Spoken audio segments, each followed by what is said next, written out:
really want me on the team? What's your approach to recruiting? You want first place, come play with me. You want second place, go somewhere else.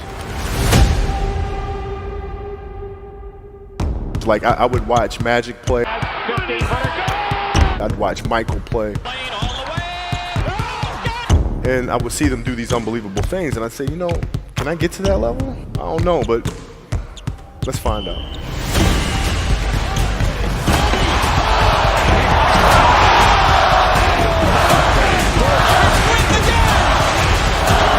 That's why he's the best player in the game.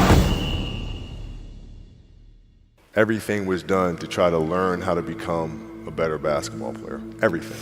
Everything. And so when you have that point of view, then literally the world becomes your library to help you to become better at your craft. So because you know what you want, the world's giving you exactly the information you need to become better at it. Because you know what you're looking for. So many guys tell stories about your work ethic. Yeah. What was really your work ethic like, and for how long did you stay disciplined?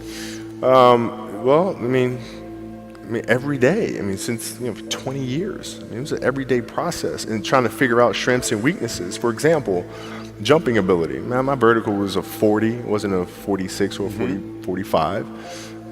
My hands are big, but they're not massive. Right? So you got to figure out ways to strengthen them so your hands are strong enough to be able to palm a ball and do the things that you need to do. Quickness, I was quick, but not insanely quick. I was fast, but not ridiculously fast. Right? So I had to rely on skill a lot more. I had to rely on angles a lot more. I had to study the game a lot more.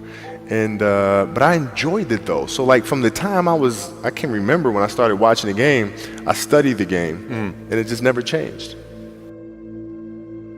It's a good separation for me, emotionally, to be able to put myself in a place where at practice or when I'm training or during games, I switch my mind to something else. I switch my mode into something else, right? For me, it's the equivalent of Maximus Decimus Meridius in Gladiator picking up the dirt, smelling the dirt. It's go time. Right? So that was my mental switch. It was like an actor getting ready for a film. You got to put yourself in that cage. When you're in that cage, you are that character. And then when you leave there, it's something completely different. But when I'm in that cage, bro, don't touch me. Don't talk to me. Just leave me alone.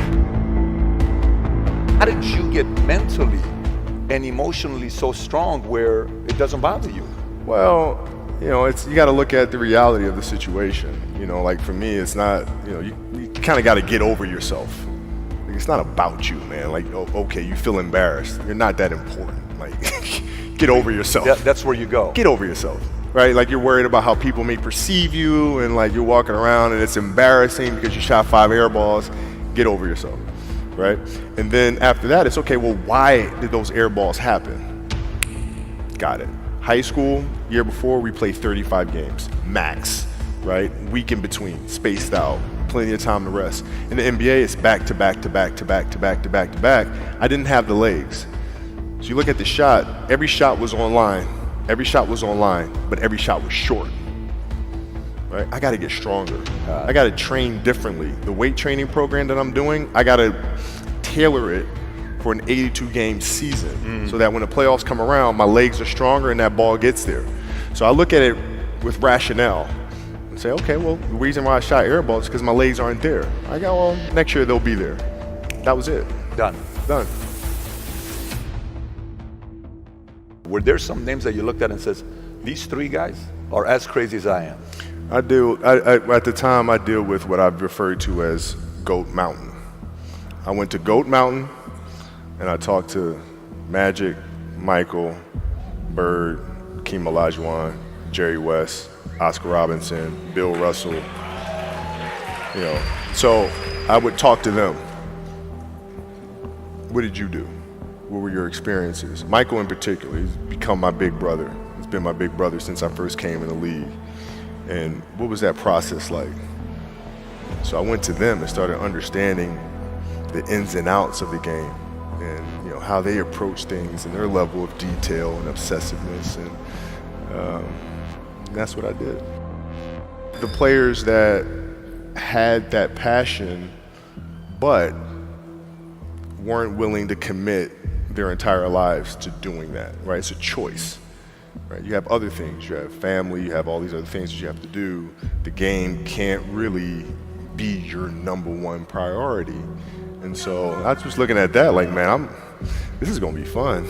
If I'm buddies with you from high school, if I'm a cousin of yours, what happened to our relationship? How did that gravitate when you went into the league and you're determined to become the greatest, or you're determined to become one of the greatest?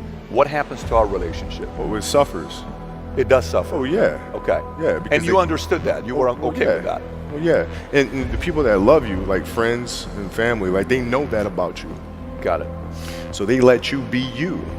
And when you reconvene, you pick back up where you left off. Mm-hmm. But make no mistake about it, everything in between is lost, right? So those long-term relationships, the commitment of time of,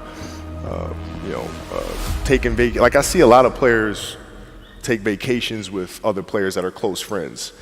And they'll just take vacations just to take vacations, or just hang out just to hang out. Like I never did that. Why not though? Why didn't you do that? Well, because when I retire, I didn't want to have to say, I wish I would have done more. I don't want that. I don't want that. You got a lot of people paying their hard-earned money to come watch you perform. Perform. It's your job to be in shape. It's your job to be strong enough to perform at that level every single night. And as a competitor, I'm not ducking shit. Like, it's not, oh my God, my back hurts, I'm sore, we got to play Vince Carter and Toronto Raptors tonight. We actually had this happen. We had a game against Toronto in 2000, and Vince was tearing the league up. My back was jacked. But like the perception of that, like what? Kobe's missing the game against Toronto and Vince Carter because my back was really spasming. But people will be like, what? Oh, he's ducking Vince. Excuse me? No, I don't think so. So I would be in the layup line like, okay, there's a lot of days where you can rest and recover. Today ain't one of them. Your back can bother you any other day. That shit ain't bothering me today. Wow. He gonna have to see me today. Yeah. Oh man. Yeah.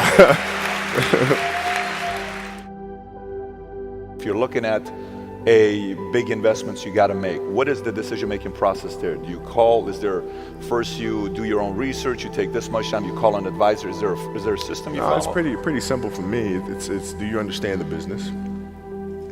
Is it a business that you can help in some form or fashion? What are the barriers of entry to that business? And then the entrepreneurs themselves, the company itself, right? Do they have a culture that you believe is sustainable? Are these leaders people that you believe in? Are they people that are obsessives? And in turn, have they created a culture of obsessiveness? So I tend to look at those 4 factors, and that's it. That's big right there, by the way. I don't know if you guys caught that right there. That's pretty massive right there. Same determination. What's your current work schedule look like today?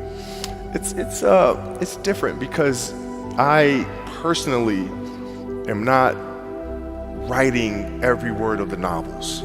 I am not animating the films. What I have to do now is make sure that the people that we bring in, these obsessives that we bring in, are challenging themselves to do the best job that they think they can do. That's what I'm there for, is for them to constantly look in the mirror and self-assess and challenge themselves. If we have a project and you're saying, okay, I can do that, that's not the project we want. The projects that say, I don't know if I can animate that. I don't know how to write that story.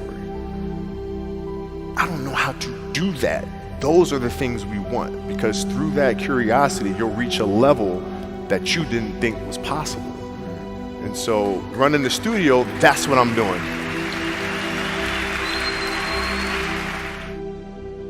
You're playing against the Golden State Warriors.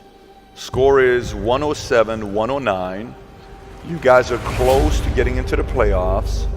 You know exactly what happens in the game. You go up, you're about to take your shot, and then all of a sudden, boom, Achilles happens, right? He went and hit the free throws, and then you walked off the stage. Yeah. And you got the surgery done. when I went in the trainer's room, my kids are in there, and you know they're looking at you and stuff, and I'm looking at them, and I'm like, you know, it's all right. Dad's gonna be all right. It'll be fine. It'll be all right. It'll be all right. It'll be all right. As a parent, you gotta set the example.